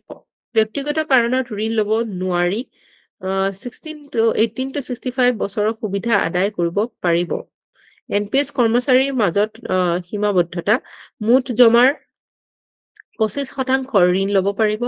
কাৰ্যকালত কৰ্মচাৰী এজনে 3 বাৰ ঋণ ল'ব পাৰিব অৱসৰ পূৰ্ব বন্ধ কৰিব নোৱাৰি 18 to 16 বছৰলৈ সঞ্চয় বিনিয়োগ কৰিব পাৰিব গতিকে দেখা যায় যে দুয়োটা আঁচনি জনসাধাৰণৰ উন্নত আৰ্থিক অৱস্থাৰ বাবে সুন্দৰ ব্যৱস্থা গ্ৰহণ কৰিছে ফলত বহু উদ্যোগী ঘাইকৈ মহিলা আৰু নৱপ্ৰজন্মই স্বাৱলম্বী হ'ব পাৰিছে আৰু আৰ্থিক সুৰক্ষা লাভ কৰিছে আৰু আমি পেঞ্চনৰ যিটো হয় যে যিটো সময়ত তেওঁলোকে আৰু আয় কৰিব নোৱাৰে সেইখিনি সময়ত তেওঁলোকে এটা আয়ৰ সুবিধা আৰ্ণ কৰি দিছে মুকলি কৰি দিছে right so very good Okay. আপুনি ধুনীয়া এনসাৰ লিখিছে উইথ গুড ষ্ট্ৰাকচাৰ আৰু কাৰোবাৰ আছিলে Thank you. নেকি এনসাৰ চাবলগীয়া okay Rosalind has raised a hand yes Rosalindৰ এটা আছিলে ঠিক আছে analyze the benefits provided by the schemes okay সুৰক্ষা বীমা যোজনা জীৱন জ্যোতি বীমা যোজনা আৰু অটল পেঞ্চন যোজনা ভাৰতৰ চৰকাৰে বিত্তীয় মন্ত্ৰালয়ে দৰিদ্ৰ জনসাধাৰণৰ সুৰক্ষা প্ৰদান নিশ্চিত কৰিবলৈ 2015 চনৰ প্ৰধানমন্ত্ৰী সুৰক্ষা বীমা যোজনা প্ৰধানমন্ত্ৰী জীৱন জ্যোতি বীমা যোজনা আৰু অটল পেঞ্চন যোজনা নামেৰে তিনিটা অতি গুৰুত্বপূৰ্ণ আঁচনি প্ৰণয়ন কৰে এই আঁচনিসমূহৰ সুবিধাসমূহ এনেধৰণৰ প্ৰধানমন্ত্ৰী সুৰক্ষা বীমা যোজনা ব্যক্তিৰ দুৰ্ঘটনা বশত মৃত্যু হলে 2 লাখ টকাৰ বিত্তীয় সাহায্য লাভ আংশিক ক্ষতি হলে 1 লাখ টকাৰ লাভ যেনে এটা চকুৰ দৃষ্টি হেৰুৱা এটা ভৰি বা হাত সম্পূৰ্ণভাৱে বিকল হৈ পৰা বছৰেকীয়া প্ৰিমিয়াম 12 টকা যোগ্যতা 18 পৰা 70 ইয়াৰ্ছ বয়স ধাৰ্য বেংকৰ একাউণ্টৰ সৈতে সংযুক্ত আধাৰ নম্বৰ থকা ব্যক্তিয়ে যোগদান কৰিব পাৰিব হিতাধিকাৰী দৰিদ্ৰ জনসাধাৰণ সীমাবদ্ধতা সাহায্য পুঁজিৰ পৰিসৰ কম সঠিক মূল্যায়নৰ অভাৱ শিক্ষাৰ অভাৱ সজাগতাৰ অভাৱ প্ৰধানমন্ত্ৰী জীৱন জ্যোতি বীমা যোজনা যিকোনো কাৰণতে মৃত্যু হলে 2 লাখ টকাৰ বিত্তীয় সাহায্য বছৰেকীয়া প্ৰিমিয়াম 330 টকা এটো 400 কিমান হৈছিলে নেকি এটো এবাৰ চাই লব যোগ্যতা 18 পৰা 50 ইয়াৰ্ছ বয়স আধাৰ সংযুক্ত বেংকৰ পাছবুক থাকিব লাগিব হিতাধিকাৰী দৰিদ্ৰ জনসাধাৰণ সজাগতাৰ অভাৱ সঠিক ৰূপায়ণ আৰু মূল্যাঙ্কনৰ অভাৱ অটল পেঞ্চন যোজনা ন্যূনতম অনুমোদিত পেঞ্চনৰ পৰিসৰ প্ৰতি মাহে 1000 পৰা 5000 টকা অসংগঠিত খণ্ডৰ মজদুৰ সকলক বৃদ্ধাৱস্থাত কিছু সকাহ মুঠ অৱদানৰ 50% চৰকাৰী সহযোগী অৱদান যোগান 18 to 40 ইয়াৰ বছৰ এটো কি লিখিলে সংযুক্ত আধাৰ সংযুক্ত বেংক একাউণ্টক আৱশ্যক হিতাধিকাৰী সকলো ভাৰতীয় নাগৰিক সমালোচনা সজাগতা আৰু প্ৰচাৰৰ অভাৱ সঠিক নিৰীক্ষণৰ অভাৱ উক্ত আঁচনিসমূহ মূল অধিক কাৰ্যক্ষম কৰি তুলিবৰ উল্লেখিত আঁচনিসমূহ নিৰ্মূল কৰাৰ আমাৰ কিছু কৰণীয় আছে সেইসমূহ হ'ল আঁচনিসমূহৰ প্ৰসাৰ আৰু প্ৰচাৰক লৈ সজাগতা শিক্ষাৰ প্ৰসাৰ ঘটোৱা সঠিক মূল্যায়নৰ ওপৰত গুৰুত্ব প্ৰদান সঠিক ৰূপায়ণত নজৰ দিয়া সাহায্য পুঁজিৰ পৰিসৰ পাৰ্যমানে বৃদ্ধি কৰা ভাৰত চৰকাৰে গ্ৰহণ কৰা PMSBY PMJJBY APY দৰে আঁচনিসমূহ দৰিদ্ৰ পৰিয়ালক সুৰক্ষা দিয়াৰ উদ্দেশ্যে উদ্দেশ্যই এক সুন্দৰ প্ৰচেষ্টা আগবঢ়াইছে। গতিকে আমি আশাবাদী যে এনে আঁচনিসমূহৰ আসোঁৱাহসমূহৰ দূৰ কৰি সঠিক ৰূপায়ণ আৰু মূল্যায়নৰ দ্বাৰা আঁচনিসমূহ ফলপ্ৰসূ হ'ব আৰু বহনক্ষম উন্নয়ন 2030ৰ লক্ষ্য হিচাপে নিৰ্ধাৰণ কৰা দৰিদ্ৰতা নিকাৰণ, ইয়াত আপুনি SDG গ'ল কোনটো হয়, পভাৰ্টি হাংগাৰ, ৰাইট, গ'ল নম্বৰ 1 বুলি কৈ দিব পাৰে। সুস্বাস্থ্য এনেকে গ'ল 1 বুলি ব্ৰেকেটত লিখি দিব পাৰে। সুস্বাস্থ্য আদি স্বপ্নসমূহ বাস্তৱায়িত কৰিবলৈ সক্ষম হ'ব পাৰিব। গুড, ভাল হৈছে। SDG গ'লছ বিলাক আপোনালোকে মনত ৰাখি ল'ব। 17টা গ'লছ আছে, ঠিক আছে। পভাৰ্টি হাংগাৰ, হেল্থ, এডুকেশ্যন, এনেকুৱা মেইন গ'লছ বিলাক কি হয় চাই ল'ব এবাৰ। Okay, so thank you so much for joining and taking active participation. We will again meet in the evening class. Till then, have a very productive and a beautiful day ahead.